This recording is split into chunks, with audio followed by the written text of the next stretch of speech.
Hi to everyone. MEM School of Engineering, Department of Electronics and Communication Engineering, online classes, subject linear integrated circuit, unit number 3,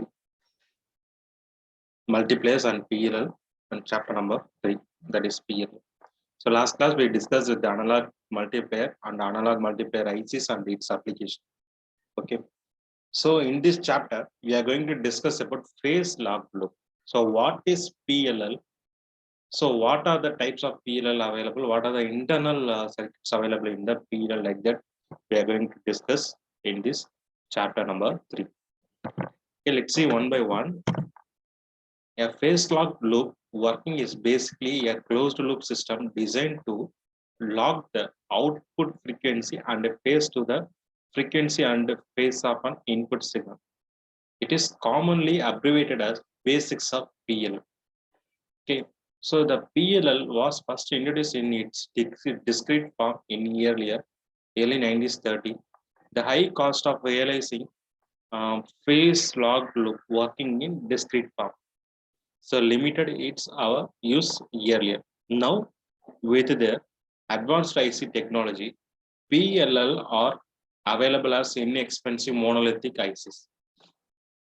They are used in applications such as frequency synthesis, frequency modulation and demodulation, AM detection, tracking filters, FSK demodulator, tone detector, etc.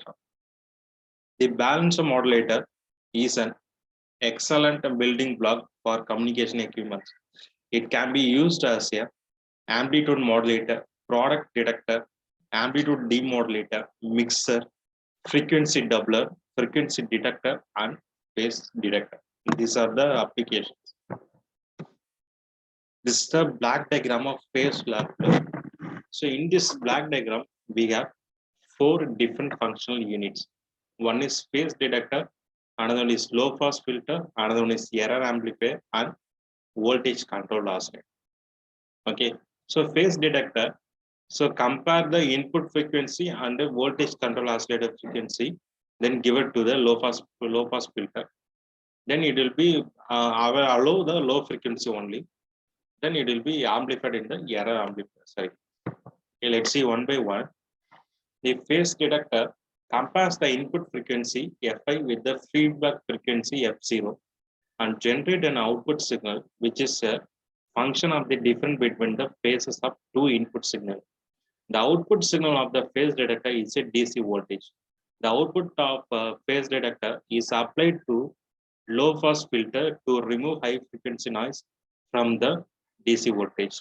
The output of low pass filter without high frequency noise is often referred to as error voltage or control voltage for VCO. When control voltage is 0, VCO is in free running mode and its output frequency is called center frequency FO. The non-zero control voltage result in a shift in the VCO frequency from its free running frequency. So F4 to the frequency F given by F is equal to F0 plus KV and VC.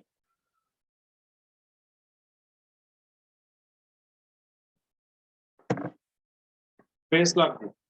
KV is the voltage frequency transfer and coefficient of the VCO. The error of control voltage applied as an input to the VCO forces VCO to change its output frequency. The commonly known as capturing continuous till the output frequency of VCO is same as the input signal frequency. Once the two different frequencies are same, the circuit is said to be a lock. Okay, this is the concept. Okay, for example, they using if the input is two kilohertz like that, we are giving to the phase detector. The initial value of the frequency will be 1 kilohertz. Upon nearby, the variation will be difference between 4 and 1 will be 3. So this is given to the low pass filter. Then this will amplify. That is voltage given to the again frequency. So it will change the 3 means. It will vary the another value. So it will be output frequency of the voltage VCO will be 2 volt. So now we compare it. So like that it will variation. When both the values are 0, there is no signal in the output. So the signal will be locked. So this is the process of PLL. Once PLL log, it track the frequency changes of the input signal. Thus, the phase log loop working goes through the three-state pre-running, capture, and phase log. First, we need to know phase log range. The range of frequencies over which PLL will track the input frequency signal and the remain locked is referred as PLL log range. The log range is usually band of frequency above and below the PLL free running frequency as described earlier. If the frequency of the input signal is outside the PLL log range, then the PLL will not be able to log. So under this condition, VCO frequency jumps to its fundamental free running frequency. PLL capture range. As described earlier, when the frequency within a PLL login range is applied to the circuit will adjust and will remain in log condition. So any deviation thereafter will be adjusted into phase detector, LPF and VCO functionalities. Once input signal is captured, PLL will remain in log state and will track the changes in the input signal. Still, it remains within login range. The range of input frequency over with PLL will capture the input signal is referred as PLL capture range. So both PLL log range and PLL capture range are centered around the VCO free running frequency. PLL acts as a bandpass filter, which is effective in eliminating the noise as well as inference from the input signal if present.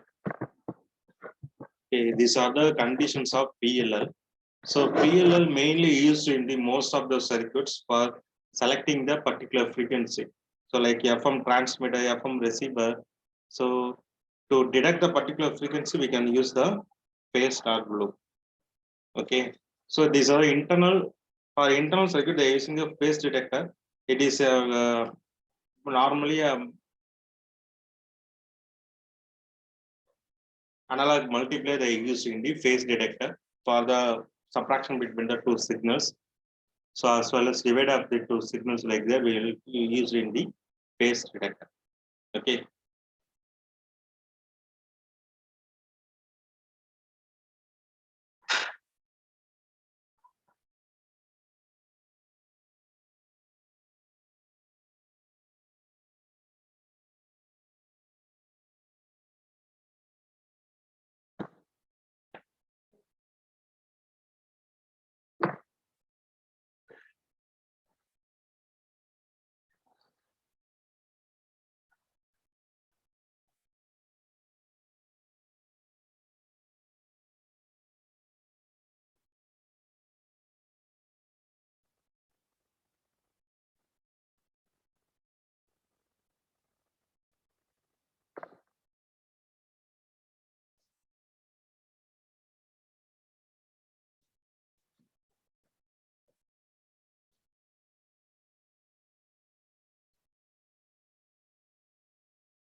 Okay.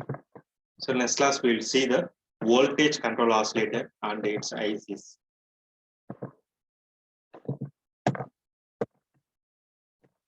So in this condition, so log range will always greater than the capture range.